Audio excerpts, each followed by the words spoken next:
Hey there, ocean explorers.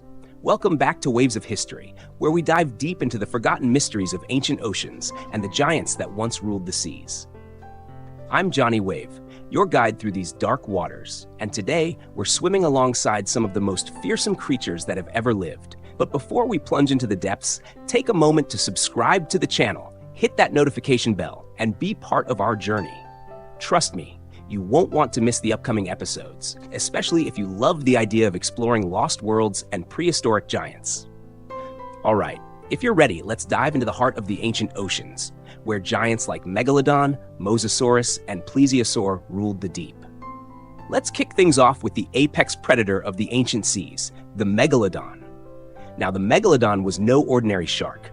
I'm talking about a monster that could reach lengths of up to 60 feet. That's nearly the size of a bowling lane. And the bite? Scientists estimate it had a bite force of over 40,000 pounds per square inch. For comparison, today's great white sharks only pack a bite force of around 4,000 psi.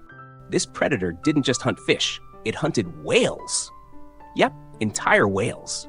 Imagine seeing one of these giants tearing through a pod of ancient whales using its massive serrated teeth to rip apart its prey. Speaking of those teeth, Megalodon teeth are legendary. One fossil tooth is as big as a human hand. That's right, just one tooth. Paleontologists have found these teeth all over the world, from the coasts of North America to Europe and even Africa. But here's the thing. Megalodon wasn't just a mindless eating machine. Recent studies suggest that it may have had complex hunting strategies, using its massive body to ambush prey from below, where the sunlight didn't reach. Imagine being a whale, cruising along, and suddenly, boom! Out of the shadows, this enormous shark slams into you with the force of a freight train. It's no wonder Megalodon ruled the ancient seas for over 20 million years. Now, let's head a little further back in time and meet another sea monster, the Mosasaurus. If you thought Megalodon was scary, wait till you hear about this giant marine reptile. Mosasaurus lived during the late Cretaceous period, at the same time as the dinosaurs, about 70 million years ago. Unlike sharks, Mosasaurus was a marine reptile, and it wasn't shy about showing off its power. Growing up to 50 feet long, it had a powerful body designed for speed, with a long, sharp tail that it used to propel itself through the water like a torpedo. This guy was fast, lethal, and always hungry. Mosasaurus primarily fed on large fish, smaller marine reptiles, and sometimes even pterosaurs that ventured too close to the water's surface. It's believed that they were excellent ambush predators, using their agility and powerful jaws to snatch prey in the blink of an eye. Think of it as a mix between a crocodile and a snake, but 10 times bigger and faster. What's even cooler is that Mosasaurus had double-hinged jaws, a bit like modern snakes. This feature allowed it to open its mouth extra wide to swallow large prey whole. So anything unfortunate enough to get caught in those jaws wasn't getting out. One bite and it's game over. Now, while Mosasaurus and Megalodon were fierce hunters, the ocean wasn't all terror and teeth. Enter the Plesiosaur, a creature that's often remembered for its long neck and graceful swimming style. Plesiosaurs had large bodies, long necks, and used their 4 paddle-like flippers to glide effortlessly through the water. They weren't as big as Megalodon or Mosasaurus, but their distinctive shape makes them one of the most iconic prehistoric sea creatures.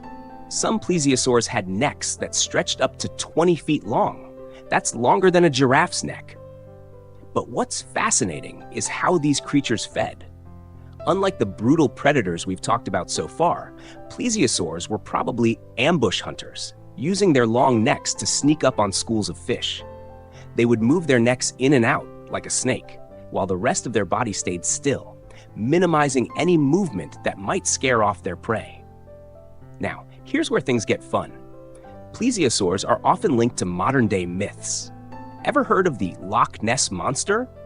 That legendary creature in Scotland is said to resemble a plesiosaur, sparking debates about whether any of these ancient creatures could have survived into modern times. Could there still be a plesiosaur lurking in the unexplored depths of our oceans? Well, we don't have any proof, but it's fun to imagine, right? And speaking of gentle giants, let's not forget the Leadsichthys. This prehistoric fish, which lived around 165 million years ago, wasn't a predator. It was a filter feeder, just like modern-day whales. Leadsichthys could grow up to 50 feet long, but instead of chasing down prey, it calmly swam through the oceans, using its giant mouth to filter out plankton and small fish. It's fascinating to think about such a massive creature being so peaceful, isn't it? In a world filled with vicious predators, Leadsichthys was just cruising along, doing its thing, keeping the ocean's food chain in balance. But with all these incredible creatures, you might be wondering, what happened to them? Why don't we see these giants in our oceans today? There are a lot of theories, but the most popular ones suggest that climate change played a major role. As the Earth's temperatures fluctuated, ocean currents shifted, and food sources began to disappear. Some of these creatures couldn't adapt to the changing environment, and they gradually went extinct. In other cases, competition from newer species might have contributed to their downfall. The rise of modern sharks, for example, could have been one factor that led to the extinction of Megalodon. But despite all these theories, one thing is certain. Our oceans today are missing some truly awe-inspiring creatures. It's humbling to think about the giants that once roamed the depths of our seas, isn't it? Well, that's all for Today Into the Past, explorers. Thanks for diving into the ancient oceans with me.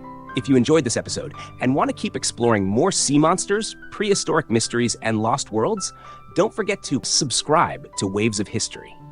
Hit that like button, leave a comment with your favorite ancient sea creature, and ring the bell so you'll be the first to know when we release our next deep dive. Next time, we're diving into the legends of Atlantis, the mythical city that disappeared beneath the waves. You won't want to miss it.